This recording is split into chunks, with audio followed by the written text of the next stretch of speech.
So, biggest thing you're gonna find right now this time of year in Eastern Ontario are our malaria species, aka honey fungus. That's what we have here. So they like to grow on wood only, but often you won't know that they're on the wood because they'll be in the leaf litter kind of all around. I've kind of cut through here.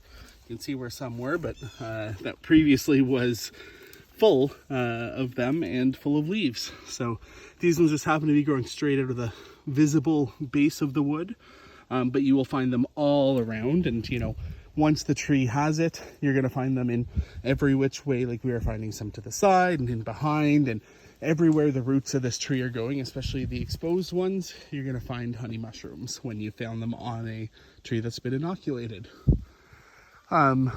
This guy is a big cedar. It will grow on hardwoods, softwoods. I'm kind of surprised. Don't know if there's anything it doesn't like growing on yet. But they are incredibly abundant as well. So you're going to find them everywhere. And once you find them, kind of stop and take a look around the tree. There's the dog. He's trying to be a honey fungus unsuccessfully.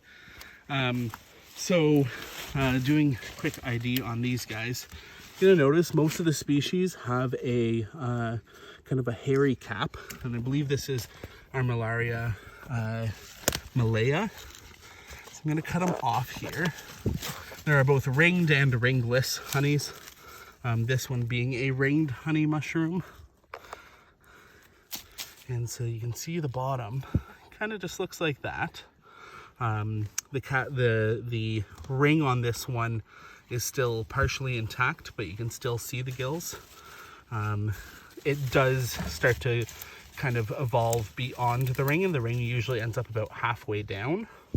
But it will be gills. It has white spores, which is important to note, because there is a deadly lookalike that has brown spores instead, and grows similar time of year as well. The deadly gallerina is the species. Let me just cut this guy in half here. Take a look over here after that, Travis. There's another tree full. So you can see the gills there, kind of nothing too fancy in terms of its structure, except for this veil. You can see where the veil is still holding on there. And then I'll cut this guy in half.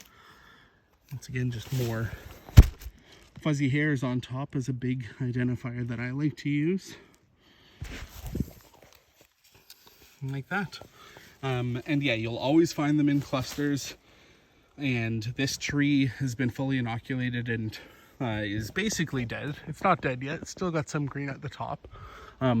But arborists actually hate this mushroom when they see it on a tree, because they know the tree is going to die, because it's this is kind of a death-loving mushroom. And that pops out this time of year in the fall, and quite delicious. The younger ones tend to be better eating, and some people do find that they make them a little bit sick, just like gastric issues. But that could be said about any mushroom or about wild game. You know, always try a bit before you then indulge. But yeah, we're out here today, and we're going to pick several hundred pounds of them if we can. So I'll walk over to my dad here, who's beckoning me for some more. Nope, perfect example. There's, you know, just one hiding there. Usually they're in clusters. Just a single one. And make my way over here. And kind of tap that for you. Oh, so another big cedar, kind of half dead. Like and here, clusters of them. And another everywhere tree behind us full too. And we're gonna be here for hours.